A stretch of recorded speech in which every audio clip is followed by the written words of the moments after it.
Yun sa mga tropa kids, sinukay pala po ulit ito para siguro sa panibagong wiring or siguro para sa daluyan po ng tubig itong pag-ukay dito.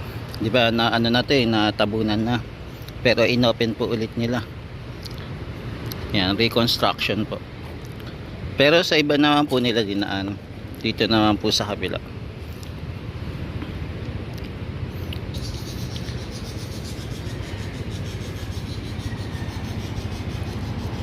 Nandito po tayo sa phase 4 po. Ito po yung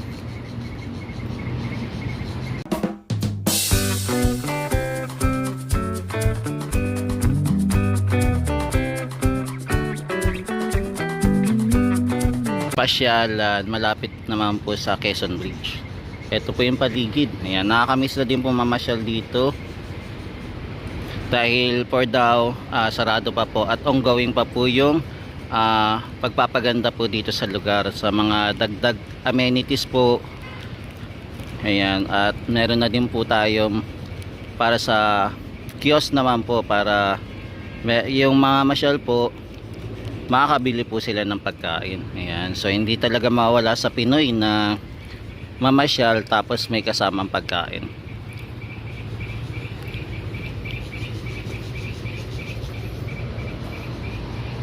Yan, so ito muna yung update natin today, March 28, 2026 ngayong hapong ito. So time check po natin ay 6:07 na po ng hapon, di magagabi na rin po. Ayan, samahan nyo po ulit ako mag-update dito sa Pasig River Esplanade. Dito po muna tayo mag-update sa ongoing redevelopment dito po sa area po ng phase 4. So samahan nyo po ulit ako, ikot-ikot po muna tayo muli para alamin natin kung ano po yung pagbabago dito. Yun, dito na sa likod ay ayos na rin po, okay na. Ayan, maging ang ating mga daluyan po ng tubig at maging po yung sa drainage system, okay na rin po, na ayos na. Yan, nandito tayo sa likod ng kiosk. So lahat po ng kiosk ay may kulay na po. Ang kulay niya red, puti, at saka po kulay green. Ayun po yung mga kulay niya.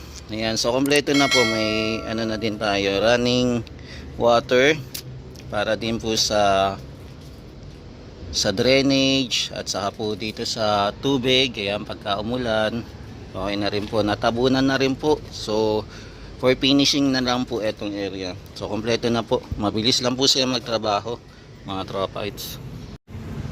Yan, maganda din po yung view dito sa area po ng phase 4 kasi meron din po tayong puno, tapos yung ating mga pagkain hindi po siya nakaharang sa dadaanan, kaya maluwag po kung mapapansin nyo, no, diba? At least meron yung mga kababayan natin makakapaglakad dito, makakapag-jogging, makakapag-sightseeing na hindi po makakaharang yung mga kababayan natin na kumakain po dito sa Esplanade, dito po sa area po na malapit po sa Loton Ferry Station, diba? Ito lang po yung kagandahan dito sa area. Sana ganito po yung mga kiosk na ginawa nila. Separate po yung kainan at separate din po yung walkway at saka po yung mga nagbabike po. Yan, kompleto na po yung ating kulay ng food stall. Ayan, ayos na po lahat. Kaya maganda na.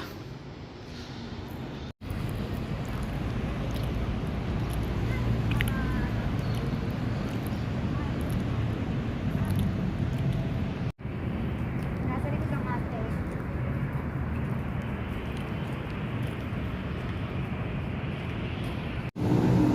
Mukhang nahila na ata yung wire dito. Dito banda, wala na. Wala na yung wire nya. Mukhang nahila na. Pero wala naman nagbago. As is pa rin naman. Yan, kompleto pa rin naman po yung wiring dito.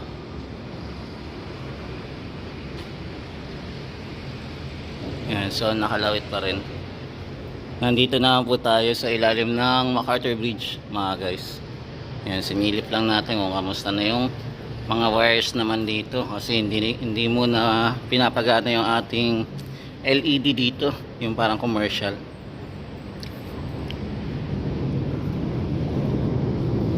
Yan, so wala na yung mga kuryente dito. Yung mga wiring. Puro tubo na lang ang meron. Wala yung power source pala dito mga kababayan. Yung mga connection po ng mga wiring dito nakabukas. Ayan na yung box po. Ayan, para sa power source. Ayan ako yung nangyari dito. At bakit naka-open? Yung pumunta tayo dito nakasarado pa, pero ito naka-open siya. Ayan, pero dito okay naman. Mukhang hindi nila mabuksan siguro dahil iba po yung pihitan na ito. Yan, so nandito naman po tayo sa kabilang site. Malapit naman po sa Manila Central Post Office. Dito naman po, kompleto na po, nakulayan na po ng kulay green at saka red yung ating food stall. Mukhang ready na po ito para mag-open soon yung ating mga food stall. So abangan natin kung kailan po. Pero kompleto na. So maglalagay na lang po sa susunod ng mga uupa dito mga kababayan. So ito po yung itsura. Medyo late na tayo nakatapak dito, no, para masaksihan. Pero balikan na lang natin to ng maaga-aga naman yung view dito. So halos lahat na okay na. Naka finishing na po. Ayan, napinturahan na. Yan, silipin din natin yung likod. Tingnan natin kung may nagbago na dito. Ayun, dito po pala sa area ng likod. Mukhang wala pong running water dito, no. Ayan, puro sa lang kuryente. Ayan, may mga submeter na tayong nakikita. Ayan, meron na nakalagay dito. Ayan, dito sa area hindi natin alam kung ano yung mga ilalagay dito. Pero wala akong nakikita running water. Ayan, wala din dito. Para naka-display lang. Yung walang magluluto-luto. Yung normal lang. Yan, dito sa area madilim na kasi against the light tayo. Pero pagka dito naman tayo mag-view, ayan, maliwanag pa dito sa area. Diba? Yan, dito sa kabila, madilim na. Ayan, madilim na yung view natin. Paggabi na siya. Kaya dapat dito tayo sa kabila nakaharap. Yan, paharap po ng MacArthur Bridge para malinaw. Yan, kompleto na po yung ating food stall. Ang dami, no? Ang daming food stall dito. Sana lahat ma-occupied at sana marami po mamasyal na ating mga kababayan para lahat naman po ng ating mga nagtitinda dito ay makinabang din, di ba? At kumita.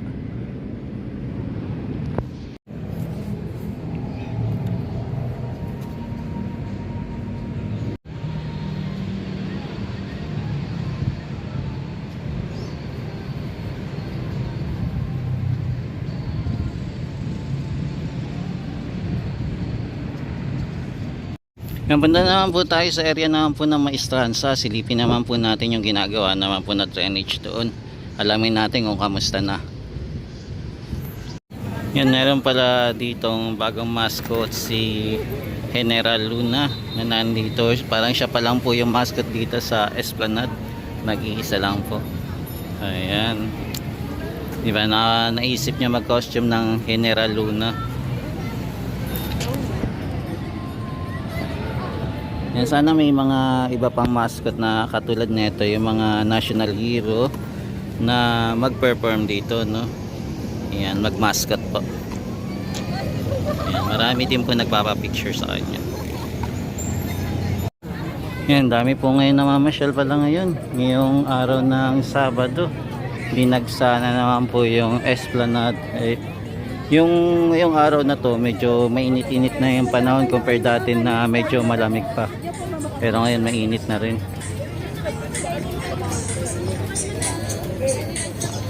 Meron pala silang pinost dito. Clean Intramuros pala, 3rd anniversary pala yun, kaya pala meron. So meron palang event kaninang umaga.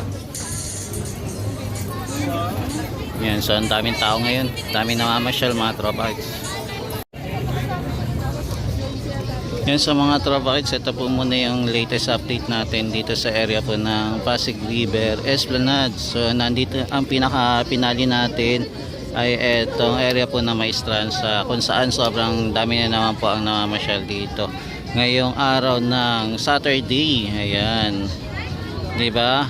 Sabi nga natin may crisis na nagaganap, pero hindi po natin mahalata sa mga ating mga kababayan na meron pong crisis na nagaganap, kasi marami pa rin po namamasyal mga kababayan.